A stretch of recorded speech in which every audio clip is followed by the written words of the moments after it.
कि कोई कभी हंसने हंसाने की करेगा बात, कि कोई कभी हंसने हंसाने की करेगा बात, अमित भैया, कोई कभी हंसने हंसाने की करेगा बात, कोई पूरा व्यंग का बिताने लिए बैठा है, और कोई करुणा की नदियां में लाएगा उफान, कोई वीरता की सुर तान लिए बैठा है। कि कोई कभी हंसने हंसाने की करेगा बात, कोई पूरा व्यंग का बितान लिए बैठा है, और कोई करुणा की नदियां में लाएगा उफान, कोई वीरता की सुर तान लिए बैठा है, कोई रूपसी के नैन नक्श की करेगा बात, सुंदर सलामी मुस्कान लिए बैठा है, और एक अभिषेक सामने खड़ा है आपके जो लेखनी में पूरा हिंदुस्तान लिए बैठा है। एक अभिषेक सामने खड़ा है आपके जो लेखनी में पूरा हिंदुस्तान लिए बैठा है। और कैसे लिखते हैं कविता, तमसा ऋषि के आश्रम में वाल्मीकि जी घूम रहे थे, और एक क्रौंचुक नर के जाके एक तीर लगा, और एक शाप के रूप में, एक वेदना के रूप में कविता निकली, मां निषाद प्रतिष्ठाम तमगम शाश्वती समा यत क्रौंच मितना देख मवदी काम मोहितम।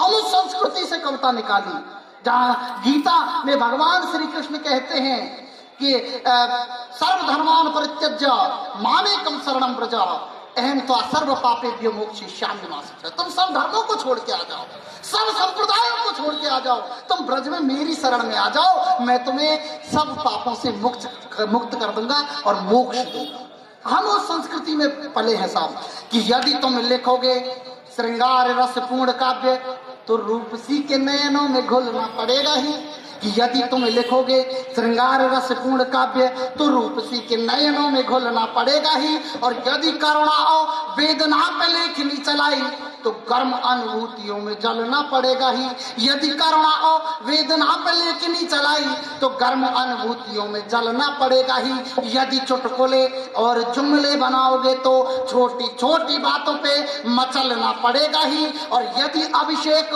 वीरता की बात करेगा तो सुप्त ज्वालामुखी को पिघलना पड़ेगा ही, सुप्त ज्वालामुखी को पिघलना पड़ेगा ही। और साहब ये भरतपुर की भूमि वो भूमि है, भगवान श्री राम के इस दरबार में हम यहाँ बैठे हुए हैं, भारत माता के सांगन में बैठे हुए थे। मैं भारत माता के पुत्रों की बात करना चाहता हूँ, और इस समझदार श्रोता को मैं प्रणाम। एकमात्र ये बच्चा समझदार है, बच्चे समझदार इस उम्र में बहुत कम मिलते हैं, और पढ़ना चाहेगा कविता, ये अगली साल याद कर लेगा, एक कविता दे देना इसको अपनी, आप राम स्तुति अगली बार यही करेगा। बहुत शानदार, तो सब बात। देखिए बच्चे, ये बच्चे अद्भुत हैं, बच्चों का तो मनोविज्ञान ही ऐसा होता है सब। एक हाईवे के किनारे एक स्कूल था, और उस स्कूल के बाहर विद्यालय प्रशासन ने सतर्कता बरतते हुए और वहां पर एक बोर्ड लगा दिया, और उस बोर्ड पर लिख दिया कि वाहन चलाने वाले कृपया वाहन धीरे चलाएं, आगे विद्यालय है, कहीं बच्चे कुचल ना जाएं। अब एक ऐसे बच्चे ने उसको पढ़ा और हाथ में ले रखी थी चौक, और 2-3 बार पढ़ा, वाहन चलाने वाले कृपया वाहन धीरे चलाएं, आगे विद्यालय है, कहीं बच्चे कुचल ना जाएं, 2-3 बार पढ़ा साहब। अब पढ़ के अब उसने अपना, अब उसका मनोविज्ञान जागा, और मनोविज्ञान जागा आपके बीच में रखता हूं क्या मनोविज्ञान था, कि वाहन चलाने वाले कृपया वाहन धीरे चलाएं, आगे वो भैया धीरे कर दी, कि वाहन चलाने वाले कृपया वाहन धीरे चलाएं, आगे विद्यालय है, कहीं बच्चे कुचल ना जाएं और मास्टर बचने ना पाए। तो ये बच्चों का मनोविज्ञान होता है सब। ठीक, एक कविता आपके बीच में रखता हूं। मेरा रूपबास में साला शहीद हुआ, 15 दिन शादी हुए थे, 6 दिन दाम्पत्य को भोगा।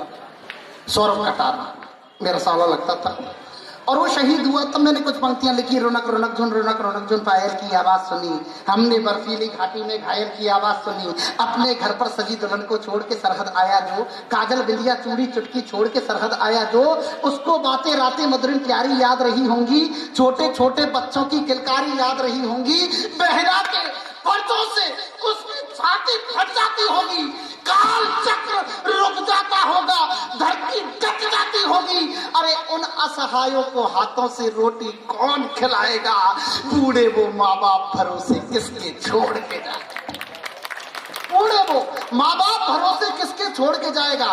एक कविता रखता हूं साहब कि सुरवाला के रूप का चित्रण करना मेरी रीत नहीं, और इस वर्दी को भी प्रणाम करता हूं जो हमारे सुरक्षा में यहाँ पर खड़ी हुई है, कि सुरवाला के रूप का चित्रण करना मेरी रीत नहीं। मैं दिनकर का वंशज हूँ, दरबारों से भयभीत नहीं, जो राज प्रासादों का नतमस्तक वंदन करती है और सियासी कायरता का जो अभिनंदन करती है, जिसको छत विक्षत घायल भारत माँ से प्यार नहीं, ऐसी ओज लेखनी को लिखने का कोई अधिकार नहीं। ऐसी ओज लेखनी को लिखने का कोई अधिकार नहीं कि होकर मैं उन्मत्त विरह में किसी मेघ को दूत बनाऊं। या पत्रकार बंधु बैठे हुए तो नोट करें पंक्तियां कि यदि पत्रकार और कलमकार जो जानबूझकर मौन रहेगा, यदि पत्रकार और कलमकार जो जानबूझकर मौन रहेगा, तो जिस जंगल में आग लगी है उस जंगल में कौन रहेगा? उस जंगल में कौन रहेगा?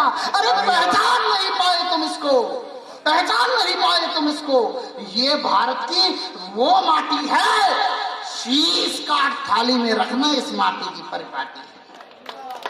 तब बोलना पड़ता है कि होकर मैं उन्मत्त विरह में किसी मेघ को दूत बनाऊं, या कालिदास बनकर रमणी के आंचल में जाकर छुप जाऊं। अरे मेहंदी में रंगोली देखूं, पायल की झनकार सुनाऊं, या तरुणी के केश पास में अपनी कलम व्यर्थ उलझाऊं। अरे मैं शोलों के गीत लिखूंगा, मैं चित्रों पर अश्क बहाऊं।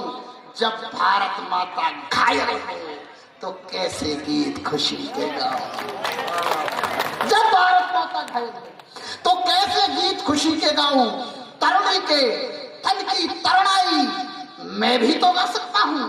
इन भाई साहब से तो मैंने पहले क्या रखी थी, एक तो पहना ही है, अब तो एक बार हो रहा है कि तरुणी के तन की तरुणाई मैं भी तो गा सकता हूं।